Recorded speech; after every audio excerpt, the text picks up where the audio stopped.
We have three amazing panelists here. Paul and Jean Blumcourt are both active members of Keepers of the Water, and so is John. John has been on, I think, since 2006 or 2000, no, around 2008. I know you've been involved, and we're all pretty local, except Paul, who lives near Edson, but still in the Athabasca River watershed. So we're all here in the Athabasca River watershed, northern Alberta. And yeah, just briefly, before we go on to Paul, I think Curtis did read out his bio, which is very long, but it just shows the scope of work that Paul has been doing. And especially lately, he's really active in doing the solar energy and housing, energy efficient housing, which is really key to living in the north and always off grid. And so that is one of the most important things that we could send out there, is that, we can live off grid. There's ways to do it. There's ways to build your homes and to live in that kind of a way.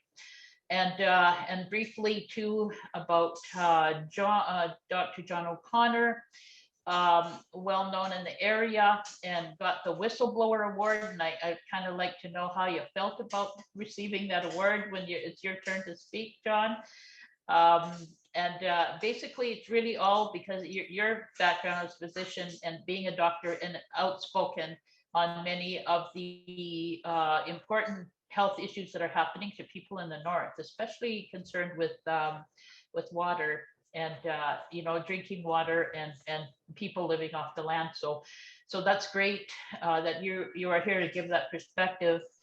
And Jean, I could say, is probably one of the most tireless fighters that we have here in the north for our boreal forest, for the water, not just I think being a grandmother, because I'm also a grandmother, I have 13 grandchildren, but being a grandmother really just brings it all home about how important it is that we have to look after our water and do whatever we can in this time, because it's going to be them who are going to inherit what is going to be there.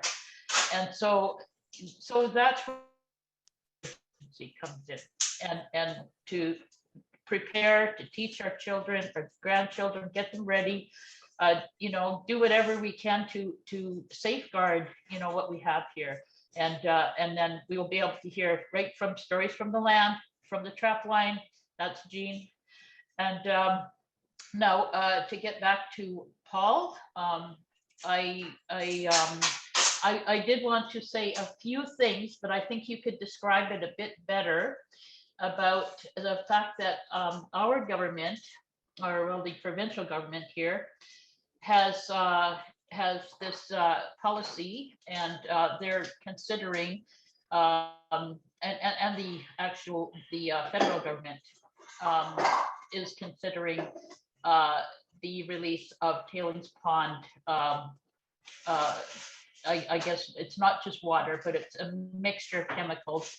Naphthenic acid being probably one of the most toxic and volatile of many other toxic chemicals that are in those tailings ponds that may, be released. So the more information we get today, and the more that we do to not allow this to happen, is something that's really important.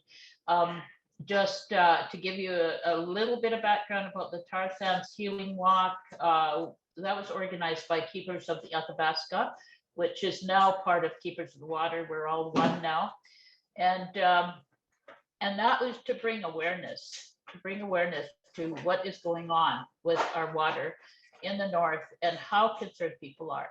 And of course, it all came from the sacred declaration about water that was brought out in Fort Simpson in Dene Territory in 2006, which we are now living up to that declaration about how water is a sacred right, which should not be bought or sold. and which it is our duty to look after it.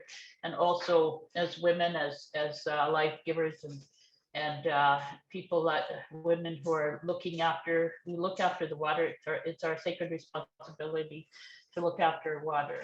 And so the Tarsands healing walk came from that, because we felt that there's a lot of healing that needs to be done.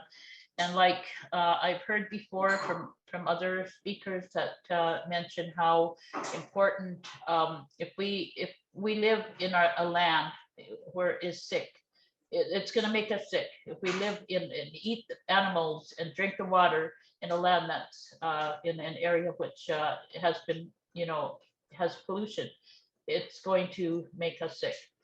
So all of these things are all interconnected, and it's something that we really have to carefully watch and monitor to make sure that we know what's going in that water. We know what we're eating, what we're drinking. And that was the reason the Tarsands Healing Walk came about, was to bring this out there, and it has become a huge issue over the years. So as far as the scientific aspect of what we're dealing with, I know Paul has got a lot of really good information to share with everybody, and I'm looking forward to hearing what you have to say, Paul.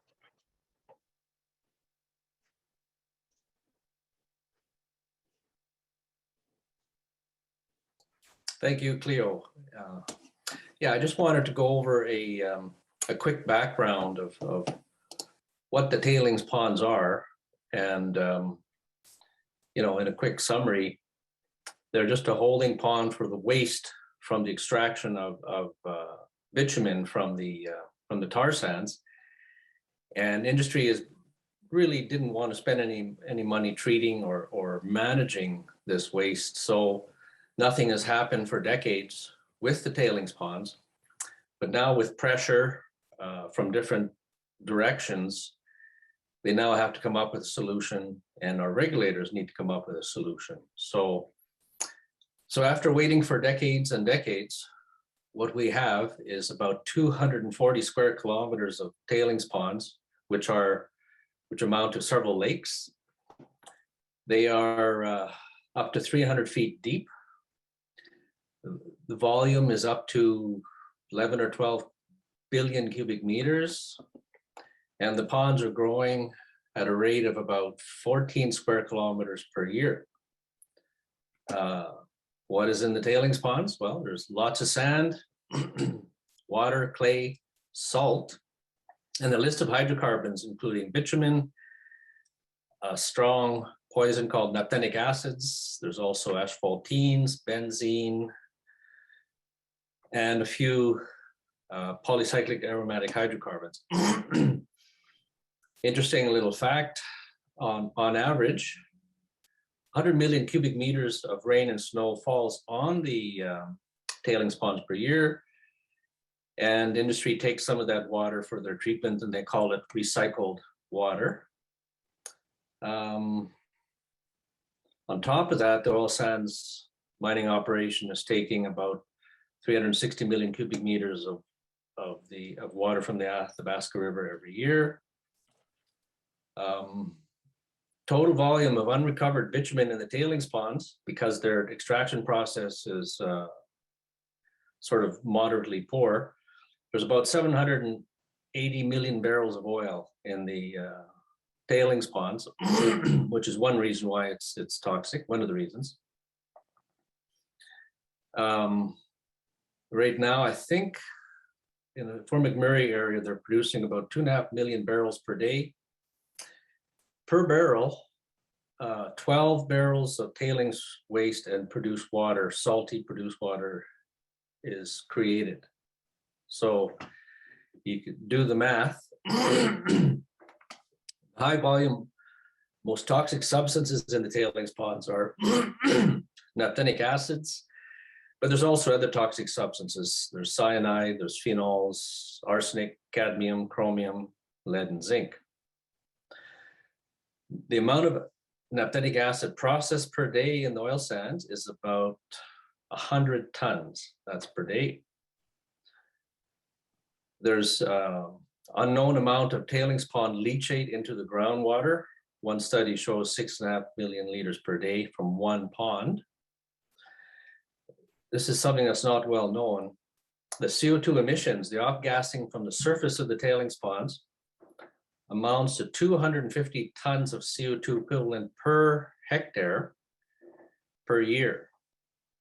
And so in 2017, when I prepared this information, that's equivalent to 5.5 million tons of CO2 equivalent off-gassing from the tailings pond surface. So if they were paying $30 per ton, which was the rate at that time, they should have paid $165 million in carbon tax. So, but the emission problem from the tailings pond is worse than you think, because some of the emissions are in the form of methane, and then the other emissions are in the form of polycyclic aromatics, which are cancer-causing agents and give that horrible smell in decay. So, what are the cumulative impacts of the tailings ponds?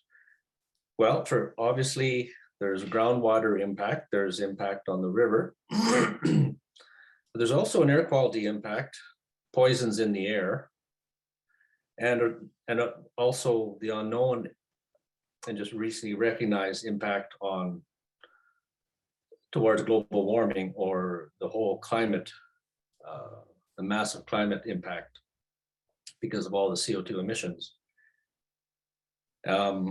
Now the air quality has been something that's been avoided for a while. I know there's the past few years, finally, the communities have been putting up more monitors and measuring those impacts. But in one of my field trips up there, I noticed that third-year needles on spruce trees in the area were dead. And so that's clearly an impact of what they call acid deposition from the acid of the emissions from not only the ponds, but from the upgrader and just their whole, all their general emissions. So if needles are only surviving 2 years and the third-year needles are dying, and the fourth and fifth year needles are on the ground, and obviously those trees will burn more easily. That's a real promotion of forest fires. So you can see that there's more than meets the eye when we talk about tailings ponds, and cumulative impacts are I think very important to recognize, because it's a simile to the concept of all our relations.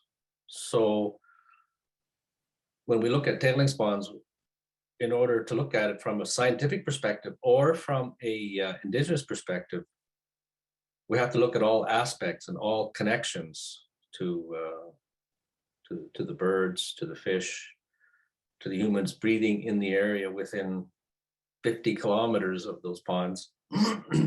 And there are impacts that, I can go on and on about impacts in the area that are hundreds of kilometers away, but I certainly want to leave time for Jean and John, who have quite startling on the ground observations from decades previous. And the one thing I'd like to remember is one observation from a trapper from 1969-70 who in his canoe could dip his cup in the river and drink it anywhere around Fort McMurray. I'll leave it at that, and I'll be happy to try and answer questions a little later on. I'll leave the floor to Jean now. Thank you. I think if there are questions, we will have time after this.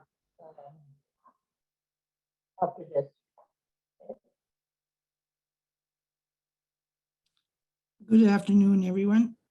Thank you for the introduction. And I'm here in Sininik, a Treaty 8 territory. which is being poisoned by all the tailings ponds around us. We're being poisoned at a slow rate, but yet the results are people are dying at a rapid rate downstream of us in our community of Fort McKay. And while we sit here surrounded by tailings ponds, there's talks of more tailings ponds going to be taken up with more expansions. And it's a daily struggle to keep up with all the plans that they call projects around us. And every day they're proposing more and more expansions. And the oil industry is really rushing and really working at a fast rate because they know down the road that oil is not going to be a good commodity in the near future. So they're acting in really like acting quickly because they want to get the oil out of the ground, the tar sands out of the ground, and they're not giving consideration as to what the impacts are and where they're going to store all these. But this is all happening in our backyards. We drive by it every day. Every day we drive by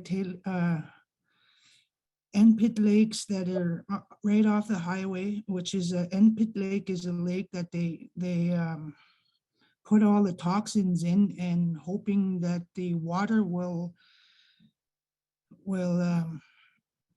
clean the toxins by dilution, which is a crazy thought because that end pit lake has a 40-year lifetime span that's going to be there, and now they're proposing to put water back in the wastewater. They call it wastewater, which is a really light term for it because a wastewater is something that we normally, for us, wastewater is water that we just used and put away for that we no longer have use for. But for the oil industry, their idea of wastewater is not a term that should be used for poisonous gases and chemicals. And yeah, it's just really, really terrible, a really terrible plan that they have because they don't have anything, no other means of cleaning up or doing anything about the reclamation part of it. It all boils down to money. They're using the most economical way for them to store all these toxins in our backyard, and just being exposed to all these toxins is really affecting our lives here in our First Nations around us. And the way it affects us is we're not really we're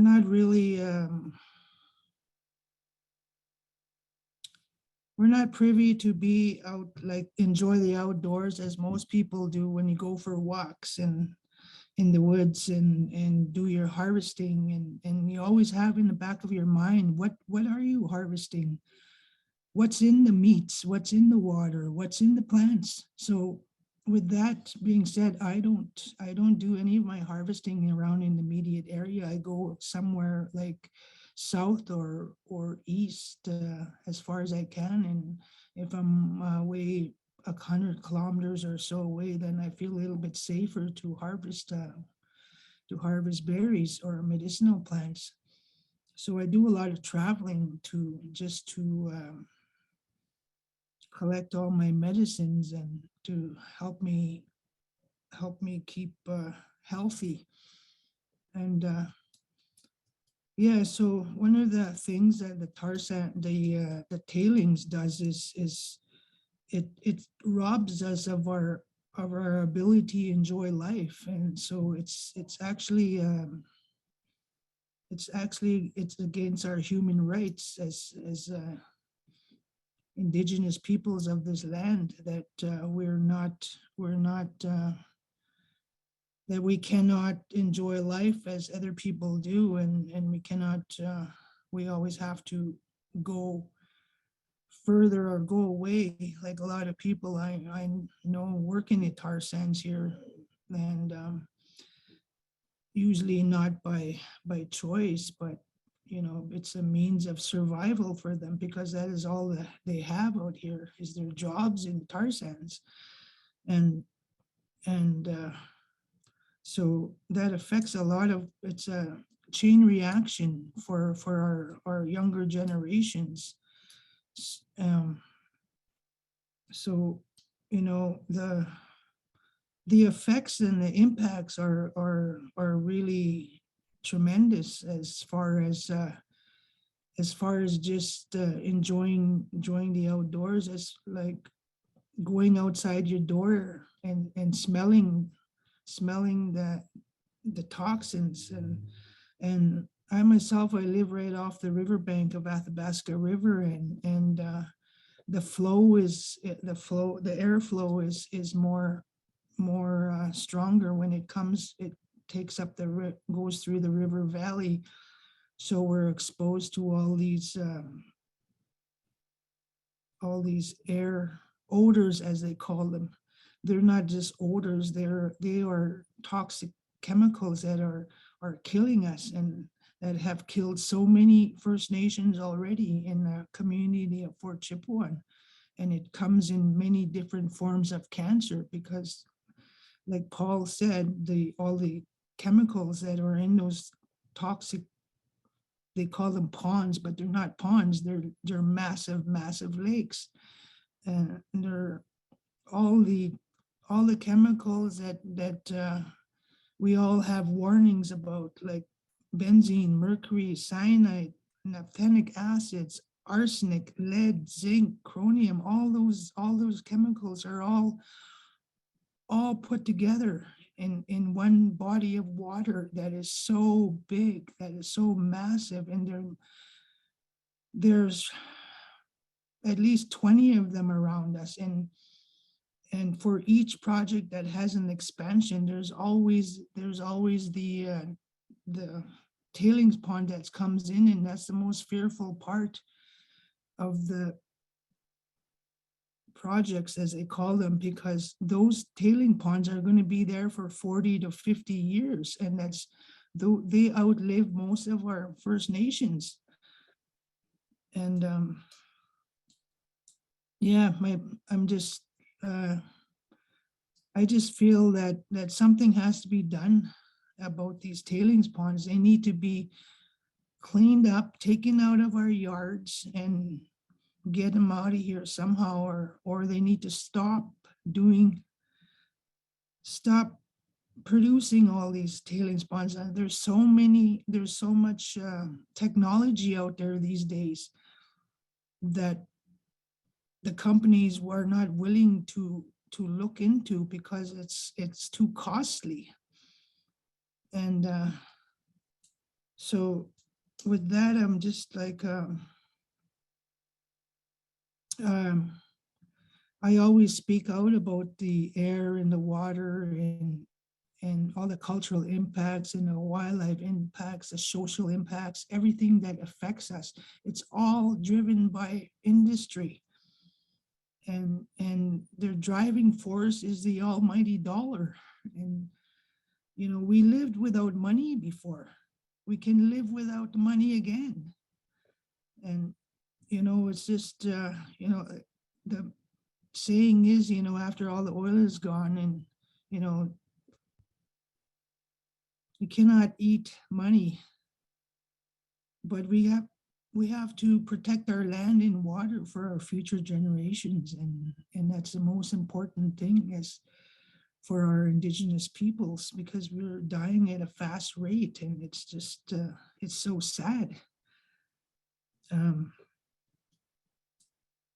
just like so many thoughts are going through my head right now about all the stuff that I've been subjected to because of oil sands.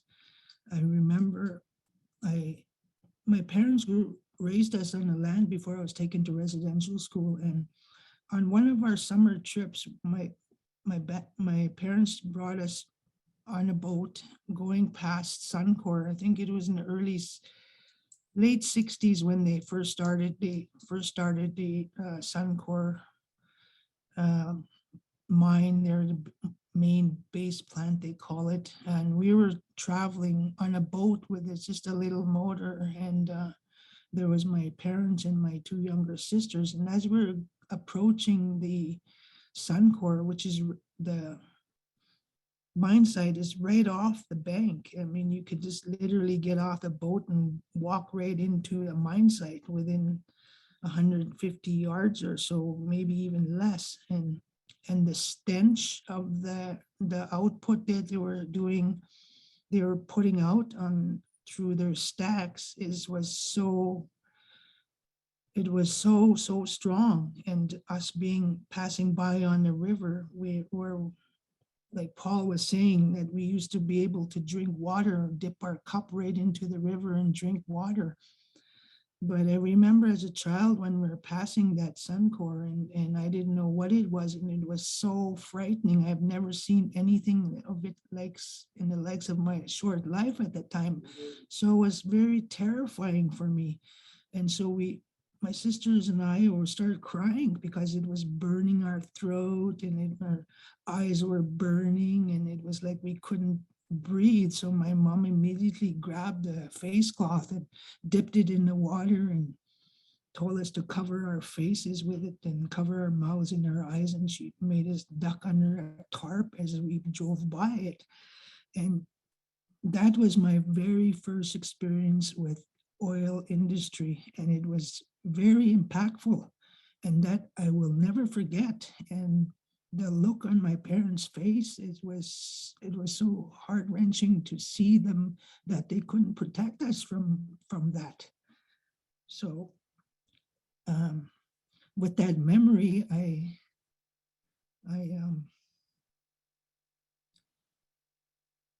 in my adult life, I grew up and I came to dislike this. I really hate is a strong word, but that's a word that I will use against the oil industry because of the impacts to my family and to all the generations that came after that. So I'd like to, I'm just very thankful that I'm a part of this, and I will always advocate for our First Nations, for the next 7 generations. And, that's something that's very, very, very important, as our ancestors had brought us here today and given us all the background and all the information that we need to survive as peoples on the land. And that is what I would advocate for, because the land is who we are, and we have to stand up for Mother Earth, and we have to stand up for water. Otherwise, we're going to be all, I didn't even want to think of it, but yes, I just feel that that all this advocating, and this worldwide awareness of what we live with here in Fort McKay is very important to let people be aware of what it is that we're subjected to daily here. And yeah, that too, but us now I see, yeah, so but not seriously too. And I just, as you can see, this is what we have to live with.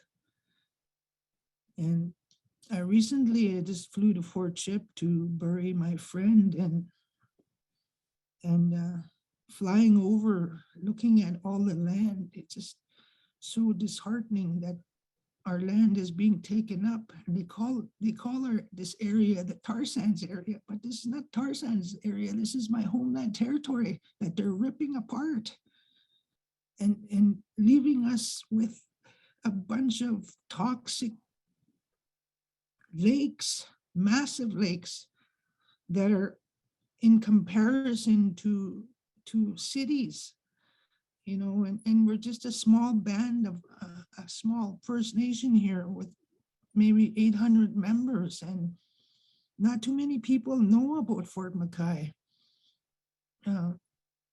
So I'm very honored to have to be a part of this and to let everybody know what is happening in our backyard.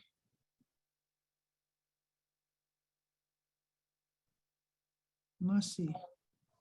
So Jean, uh, I remember I moved back to the north, and in 2006, there was an emergency happened where there was a toxic gas cloud that came from, I think it was Syncrude, and I think it was an ammonia leak.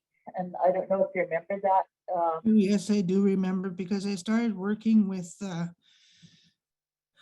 the Industrial Relations Corporation, got hired as an environmental coordinator and just fresh into my job a year, and then all of a sudden we had this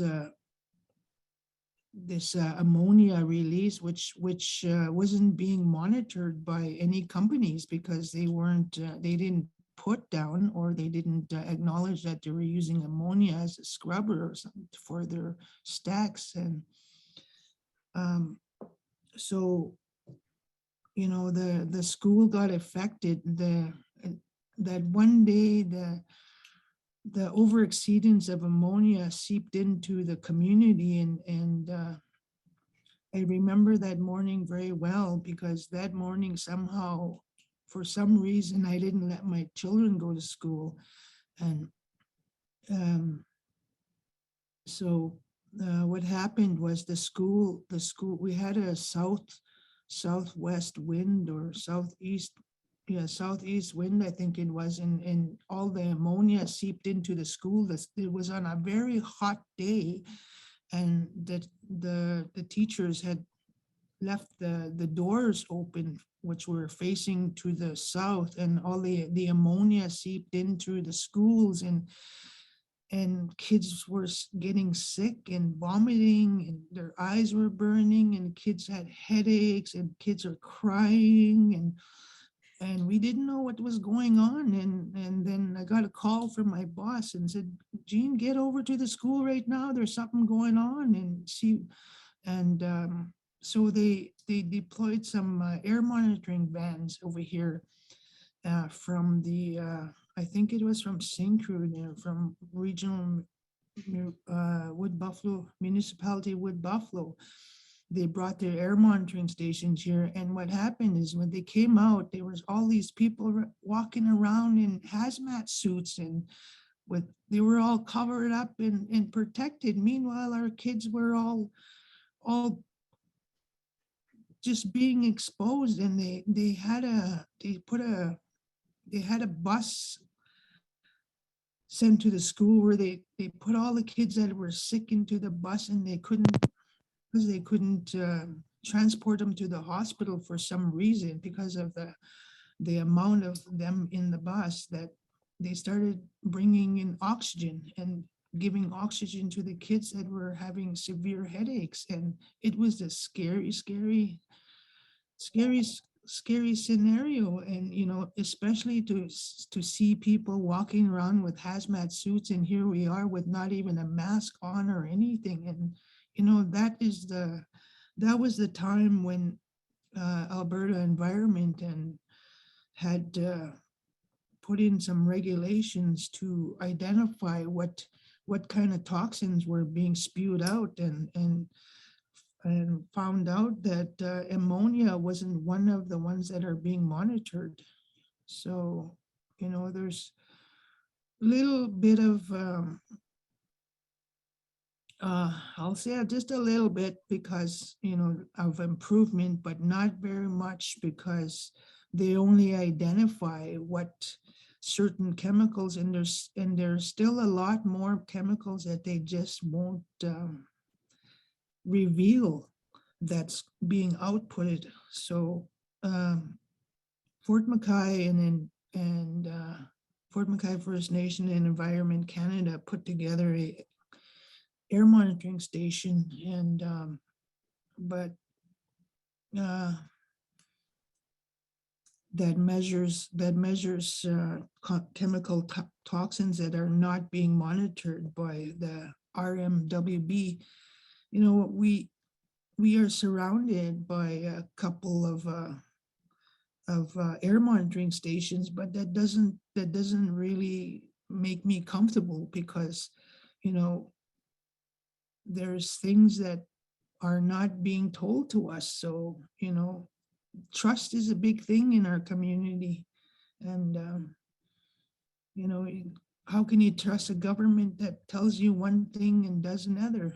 Like, there's all kinds of things that the government does, and that also things that they do not do. So, even as far as health studies, it's just, it's really discouraging, I guess, as far as government goes, because they're not interested in us as Indigenous people. Like Romeo Saginaw said, government doesn't give a fuck about us. And excuse my language, but yeah, that's the truth. And just we're just another dead Indian to them.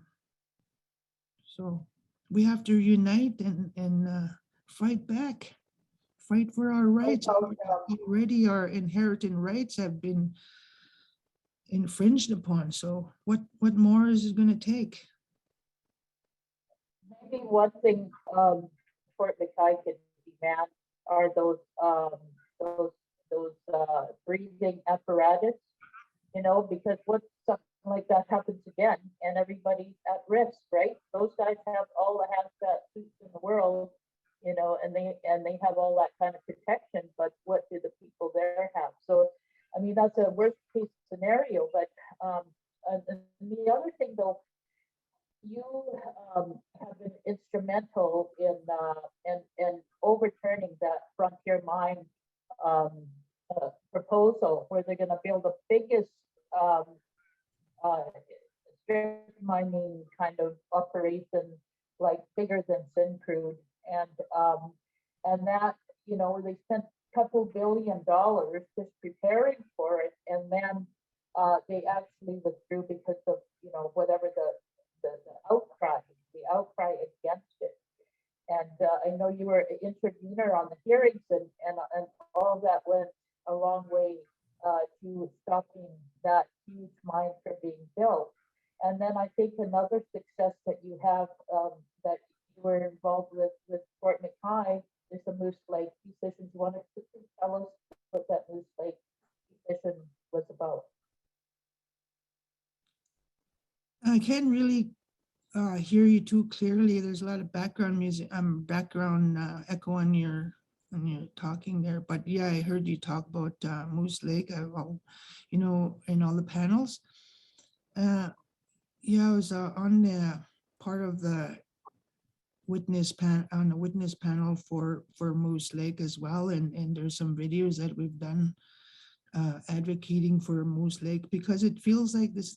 Well, it is our last piece of land that Fort McKay First Nation has that hasn't been totally impacted, but slowly being encroached upon. And the Prosper Petroleum was the one that was wanted to build a SAGD processing plant within 10 kilometers of the boundary of our reserve lands, and that's just that's an infringement of our treaty rights and also our inherent rights. So I made it I got myself involved by speaking out. This is how I came onto being in my position today, is that I started attending meetings just as a community member. And I said, hey, wait a minute here. You know, this is not right. This is against the law. This is against our humanity, like, you know. So the more I spoke out, and the more I was invited into being on being on a witness panel. So, you know, for Moose Lake, it was a big thing because Fort McKay, we don't have any lands around us that we could just go to. And Moose Lake is an isolated place that we have to, it's only fly in only in the summer. And because of all the wetlands surrounding us, and it's very difficult to get there. If you want to go out by quad, it's going to take you a whole day, and you know, it's very hard to get to. And but Moose Lake is a place where our ancestors had taken refuge in the 1920s when the smallpox and everything came about. And so that is where they went to protect the health of the peoples and to survive, because Moose Lake is known as a place of milk and honey. Like, you could never, when you're out there, you don't need to depend on the grocery stores. You know, you go out hunting and everything is healthy and fresh, and the berries there, and because we're in a high upland area, and it's so that place is worth fighting for. So I did my darndest to bring out the awareness, and you know, and it was a successful fight because the government, finally agreed. It was landmark decision. It was, you know, something that people are going to use in their fights too, for preserving the untouched areas that they need. And like you said, you know, our food is our medicine, our plants, you know, it's very important to us. And with your comments about the health study, I would like to bring on Dr. John O'Connor to give us his perspective and what has happened to him through his professional life, and what he's seen as a doctor, and what he tried to do as a person. You know, a good citizen, a caring member of the community. What can you maybe give us a little bit of that background, and let us know what is going on with that part that you're involved with, John? Well, thanks very much for asking me to participate. This has been a fascinating session. I'm sorry I didn't get on yesterday. I'm working at the hospital in Port Mac, and I was on call yesterday and last night. So it's been a kind of a busy time. I remember well the ammonia leak in Mackay. It was just an item in the news at the time. I think there were 6 children transported eventually to the ER in Fort Mac for treatment, and I think 21 were treated in the community. So it was not an insignificant leak, but nobody was sanctioned for it. There was nothing, no disruption of operations. It was business as usual in the Tarsands. And about a week later, there was a similar leak, but the cloud drifted south. Now, at the time, I lived in Timberley, on the north side of Fort Mac, and the air was quite foul at the time. It was hard to breathe. Myself and my wife were out for a run, and we had to cut it short. That made the headlines, and I believe it was Syncrude were made to shut down part of their operation in order to fix this. But everyone at the time contrasted the attitude towards the First Nation in Fort Mackay, who didn't apparently matter, to the rich area of Fort Mac, where the votes are and the wealth is. and they were worth looking after, and constituted a process upset that caused Syncrude to have to change what they were doing, or upgrade it or fix it in some way. Yeah, I've been a family doc in the Fort McMurray area since 1993, and I was casually minding my own business in 2000 when the health director from Fort Chip came into my office. My office was downtown Fort Mac, and to be a patient, but she asked me would I be interested in going periodically to Fort Chip. And I'd previously, probably from 1994 to about 1999, I was providing primary care service to Janvier, southeast of Fort Mac. And then around the same time, I started going to Fort Mackay. Growing up in Ireland, the only cowboys and Indians I'd seen were on the Cisco Kid or John Wayne. I had absolutely no clue. I was green from Ireland, green behind the ears. I had no idea what I was stepping into. But I was fascinated, and I felt really honored to be asked to provide care, to a community that, Fort Chip, that was very traditional. At the time, I was told 70% of the community lives off the land, fish, or the water. So at the time when I started going, it was slow. People coming into the nursing station. Prior to that, there had been a series of physicians flying in and out. It was never, I don't think it was never the same doc every visit. So it was hard for community members to get any kind of relationship with a physician. So I was, I guess, screened by the elders. I was, questioned, and I listened to them talk, and as they talked, it dawned on me from what they were saying, a consistent story of change that they were seeing in their environment. And they especially talked about the water that Lake Athabasca that they used to be able to go out and boat on and drink straight from the water. The descriptions went on to describe the changes they'd seen in the flora and the fauna and the fish and the wildlife, and what they weren't able to do compared to years before. And this had all occurred in the last 10 or the previous 10 to 15 years from what I could glean from the conversations. So this was very fascinating and concerning for me. And then as I got to know the community, I was astounded for a community of 1,200 people, the amount of autoimmune disease and eventually cancers that were in the community. And I kept hearing the elders saying, we didn't know what cancer was.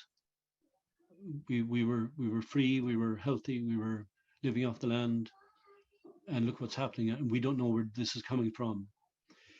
And then there was a backstory that they tried to get authorities to take their concerns seriously. And they'd brought, for instance, the attention of authorities, the fish that were pulling from the lake and the river that were deformed, had missing pieces, and then the flesh was bad when they would dress the fish. And then the ducks and the moose and the muskrat. It went on and on. A fascinating description, a word picture for sure. So I eventually accumulated what I felt was, and I was correct in the end, an inordinate number of cancers, among them rare cancers, that I wasn't seeing in my large practice in Fort Mac. That got me clobbered by the feds and the province. I was complained to at the College of Physicians for raising undue alarm in the community of Fort Chip. But eventually, through media pressure, the government agreed to do a study of cancers in the community. Now, Health Canada, Indian Affairs, had been up, and they reassured the community that there was no issue. One of the physicians went into the nursing station, grabbed a mug, took a swig, and turned and said to the gathered attendants, you see, there's nothing wrong with the water here in Fort Chip. and they were prepared to walk out and go back to Edmonton and leave it at that as reassurance. Anyway, the community rightly would not take this seriously at all, and were quite insulted. Anyway, Health Canada came back and told the community, you have no issue. Cancer numbers are no worse than anywhere else. So in 2009, the Alberta Cancer Board had ended a study of cancers commissioned the year before, again, because of public pressure. And they announced publicly that actually Fort Chip is at 30% higher rate of cancers, among them rare cancers. And we suggest a comprehensive health study. So I'm making a long story longer than it should, but anyway, I'll try and cut it short. We commenced to put together terms of reference for the study. It took about a year. Before we were finished, the chair of the committee, the scientific committee struck by the province and the feds, and he himself was a medical officer of health from Calgary who was up in Fort Mac for 3 years. He insisted that industry should be part of a management oversight committee on the study. Most of us around the table said, why? And we disagreed, and we predicted Fort Chip would throw this out. Anyway, it passed. Fort Chip was approached, and they said, as we had predicted, this could be like the fox looking after the hen house. With that, the government said, well, if you're not agreeing to industry being part of this study, we're not doing a study. When the dust settled, it turned out that the chair of the scientific committee was also the health and environmental advisor to the oil sands developers group in Fort Mac, but he didn't disclose that. And in the end, we discovered the government was going to approach industry for funding of any study. So this is against the background of the Northern River Basin study in the late 80s, early 90s, which was a big study. Dr. David Schindler, who was involved in later years as well, was part of the study. And they recommended a baseline health study of the human population downstream of the tar sands. That was never taken up. There was a smaller offshoot of that study, a human health study, which came to the same conclusion. Now, by health study, it was just a sort of a survey and an acknowledgement of the geographic location and some of the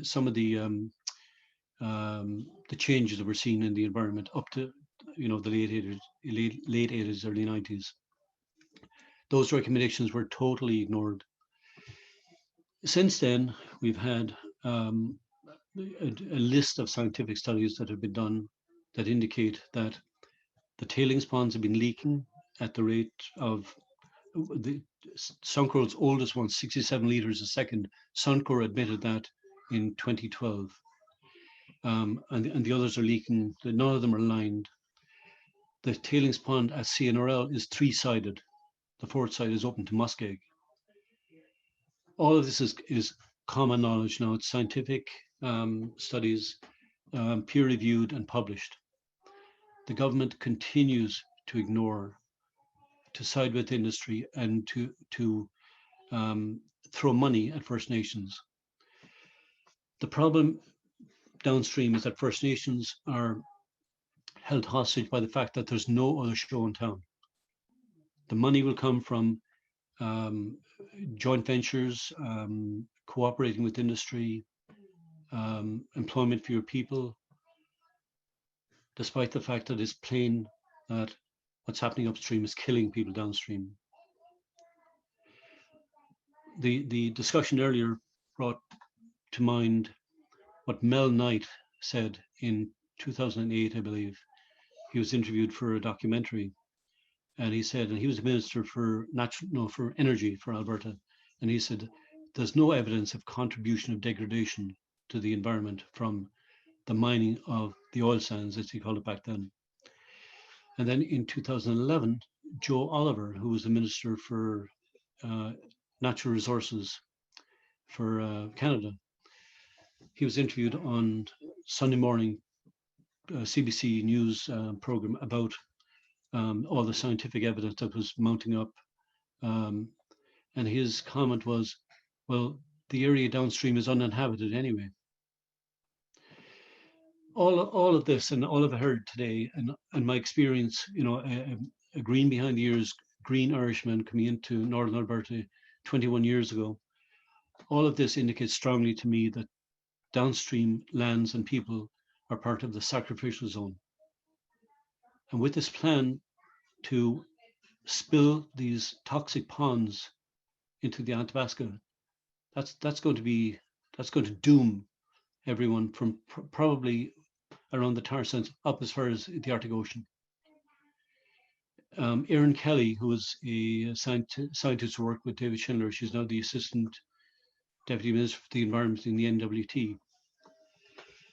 I spoke with her a few months ago after getting the Peter Bryce Award.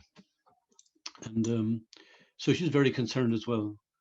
And she uttered a phrase that I've heard many times since: the solution to pollution is dilution.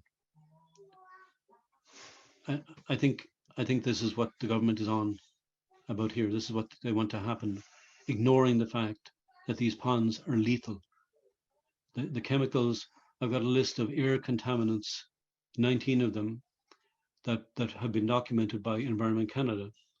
That of course, what's in the air, these so-called odors, fall into the water, and they also contribute to the volume and the load of toxins in these ponds. This is environmental racism at best and genocide at worst. This would be a black mark against Canada if this release of tailings ponds water was to occur. No matter what treatment is proposed, unbiased science has declared several times that I'm aware of that the treatment proposed for these tailings ponds will not work, and what they propose as alternatives, industry doesn't want. I'm guessing cost or the added responsibility of cleaning up. I'm so happy this 3-day meeting is happening. I feel horrible that it has to happen, but I'm glad that we're all on the same page and we're all looking, at the actual facts with open eyes and a lot of background knowledge. We're fully informed, and we need to bring this further into the public arena.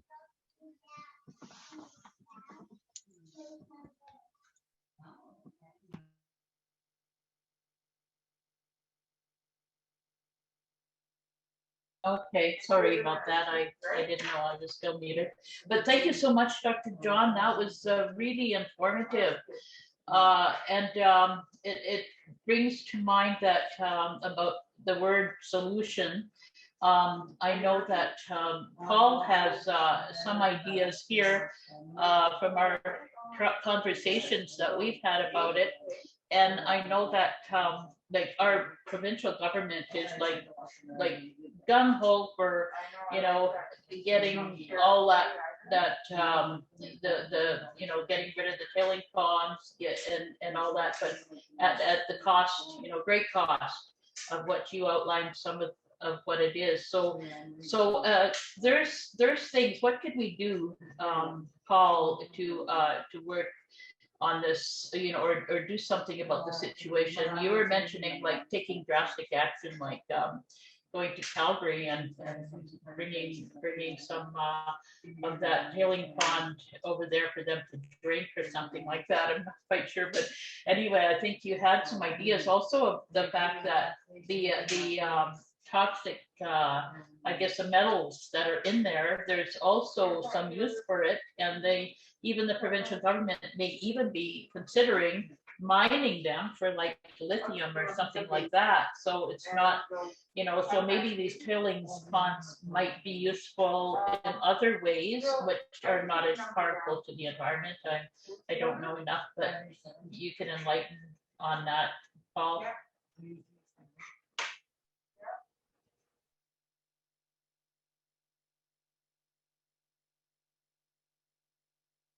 Okay, I've been unmuted. Yeah, thanks, Cleo, and thanks for all that, John. Going back to Kevin Timoney, he brought up the fact that saltwater spills are far more long lasting and far more dangerous and toxic and damaging than oil. And just it's very important to know that what the industry is proposing to do is to do some more treatment of the tailings pond and discharge into the Athabasca River. There's a regulatory process in place. That discharge water they're proposing, will have salt in it, and will also have about 20 parts per million naphthenic acid. So absurd and ridiculous as it sounds, this is what's in discussion right now.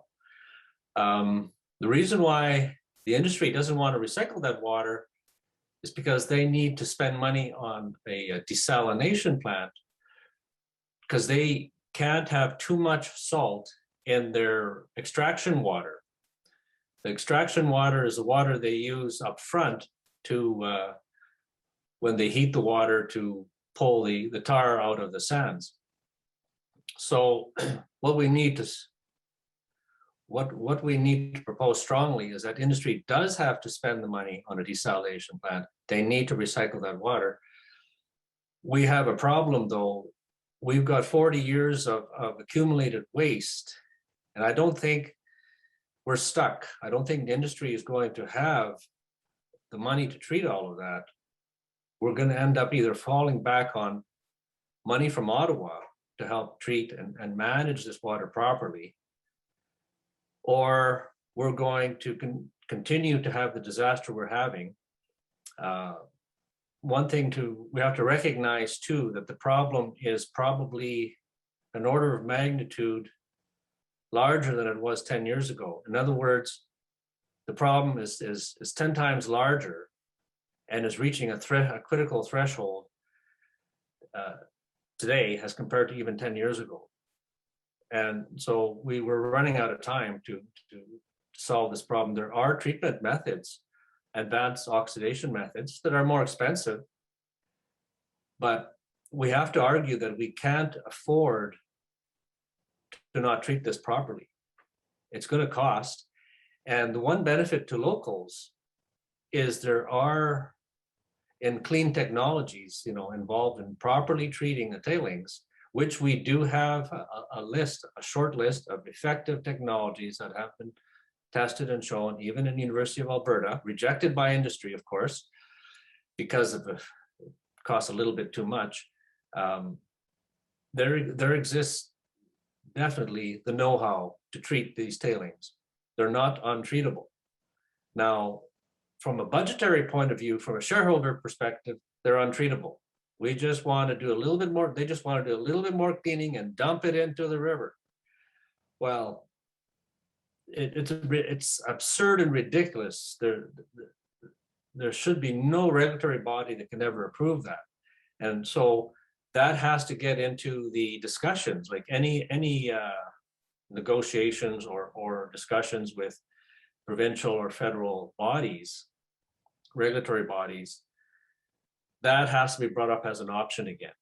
Currently, the only option is treat and release. Now that has been dictated by industry. So this is a public interest. That's ridiculous. Industry needs to be a participant in these discussions, not the driver. So we have to be a little stronger, a little firmer. And I'm interested in bringing up state-of-the-art technology so that we can do the right thing with the tailings ponds. And also, finally, there's a lot of technology to discuss here. The extraction method they're using uses sodium hydroxide, which is the start of all the problems. Because as soon as you add sodium hydroxide, which is like a strong soap, the old word for it is lye, you create a toxic problem that doesn't really clean the sand completely. And so they need to change their extraction method. This extraction method was patented in the 1920s by the Alberta Research Council. This is a century old. This is Model T technology. They don't want to change it because they've invested, they being Syncrude, Suncor, and other mining companies, $200 billion in the past 35 years in this technology. It's not working. It's a failure. It does make money, but it's an ecological disaster. So we need to tell them that they have to upgrade their Model T Ford to something a little more current. We have the knowledge, we have the know-how. There are mining companies using better technology around the world. So they have to get out of their antique technology. You know, just to give you an idea how old, as simple this technology is, Carl Clark, the person who developed the process, used his wife's washing machine and lye soap to take tar out of tar sands. That is still what Syncrude and Suncor is doing. Giant washing machines with lye soap. It's ridiculous. So the technology talks don't have to be complicated. It's pretty simple what they're doing. It's crude and it's really dumb. We're not asking them to upgrade and use better technology. They keep spending money on band-aid solutions to fix this and to fix that and fix this other problem, to maybe monitor for ammonia leaks, just on and on. They have to go back to their whole process, and we have to get a little bit more. I think we need to create more awareness. We have to talk more about the details of all this, because it's quite simple.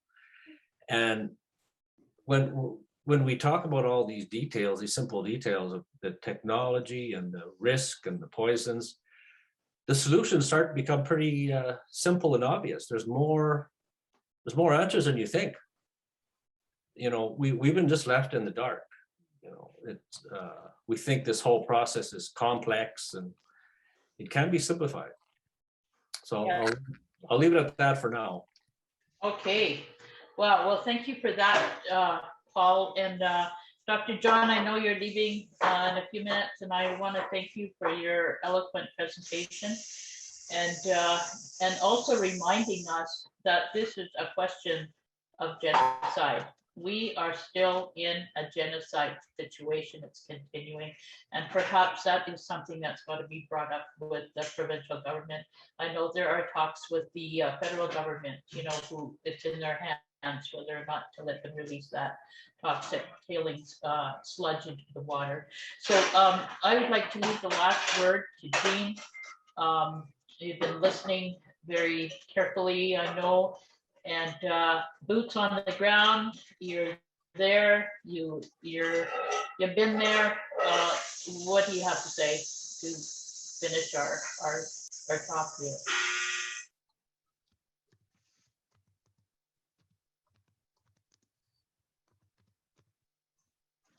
Go ahead, Jean. Oh, hi, can you hear me? Oh, I just wanted to talk a little bit about the Tar Island is one of the first tailings ponds that was built by Suncor, and Tar Island was a very significant piece of land that all the First Nations from all the surrounding communities, surrounding area in the region, all used to gather at Tar Island. I was told this by an elder that passed on many years ago, that they used to gather at Tar Island, which they now call it Tar Island, but it was an island just close to Suncor. So that is one of the areas that Suncor has taken up, which they don't really acknowledge. That was a significant gathering place for all the people in the area, where they used to gather at the island and stay there for days and have tea dances and used to trade all their goods, their berries, their crafts and so forth. So, Suncor took up a very important piece of landmark for us Indigenous peoples in this region. And another thing that Suncor proposed to do is to thicken the tar sands at a faster rate, and their methodology that they were proposing, and which I think they are using now, is using polymer, which is part of its polymer is like from plastic. So polymer is been poured into the tailings and to make it thicker so that it would solidify faster. And that way they would claim to make it like it was reclaimed, because the lifetime of a tailings pond is anywhere from 40 to 50 years and sometimes up to 60, but proposed for the upcoming expansions. So, you know, they had Suncor and Syncrude had 50 years to deal with this. And then within those 15 years, they haven't come up with anything that's viable for our peoples or for us to be comfortable with, or you know, and it's not like that we have a say in any of this, because they make their plans and everything's on paper, and then they come to us with everything already, all their projects already all in on maps and everything, and they meanwhile they've already been doing their explorations and through seismics. And so, you know, it's just all these things leading up to a massive oil sands open pit mine is even the beginning stages are very impactful, especially to our wildlife, because we see our wildlife being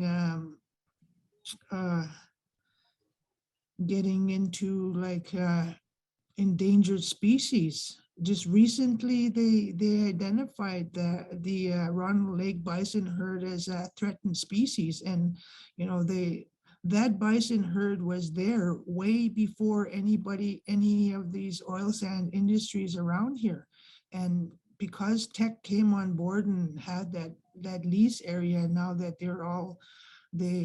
they were required to address the impacts of the buffalo there.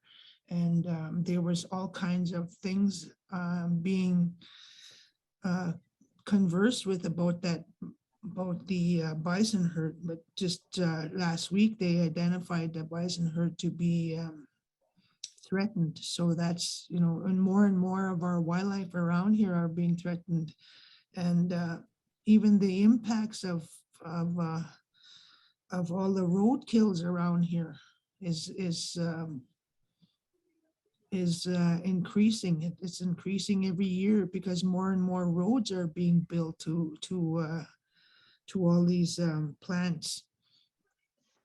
So, you know, and the other thing I wanted to mention is that you know, the solution of polymer, it's like injecting plastics into the ground and to thicken up these tailings, and you know, and then later on all these toxic chemicals are going to be released into the river as they're proposing, you know, and what's that going to do to our fish? Already our fish have been poisoned, for lack of a better word, because, you know, nobody in Fort McKay eats fish from the river. Nobody fishes and eats from the river. And we've been told that, you know, if you're going to eat fish, then maybe you should minimize your intake of fish to one a week or something like that. Like, who wants to eat fish after they're being told that? Like, you know, that's so it's just so right there our treaty rights have been infringed upon, because we can't consume the fish from the river anymore, and we can't enjoy the country foods that we used to. So, you know, and speaking of the treaty rights, and which has been infringed upon many years ago, and it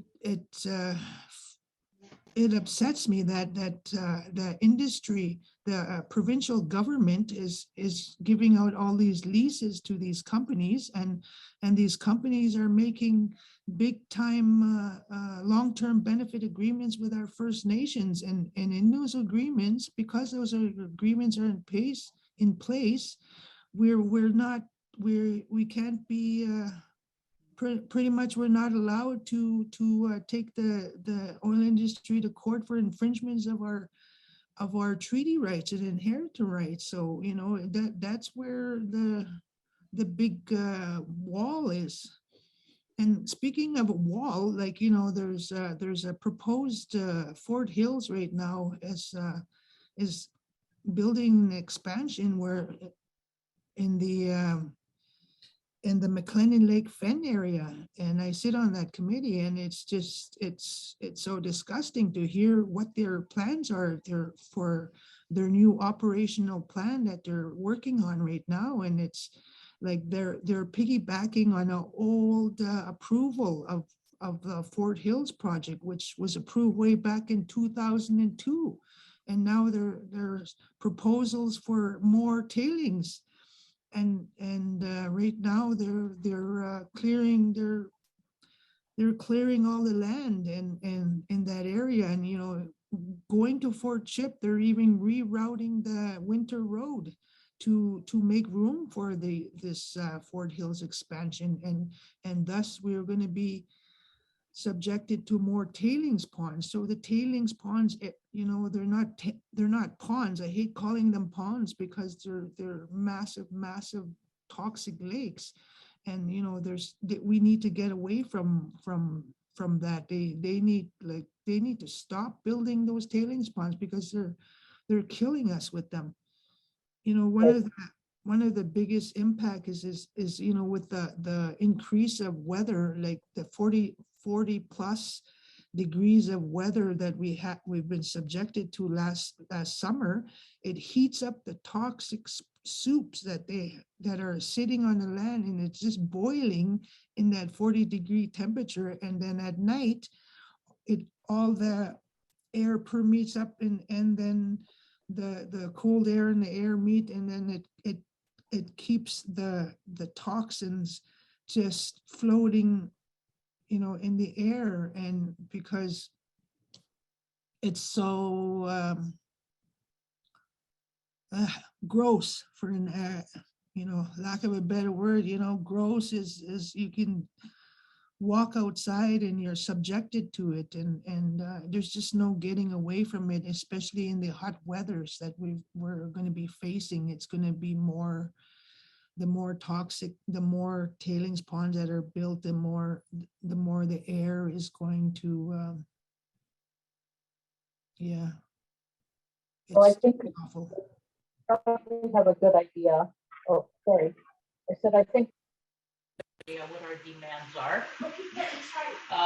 So I think we may be out of time.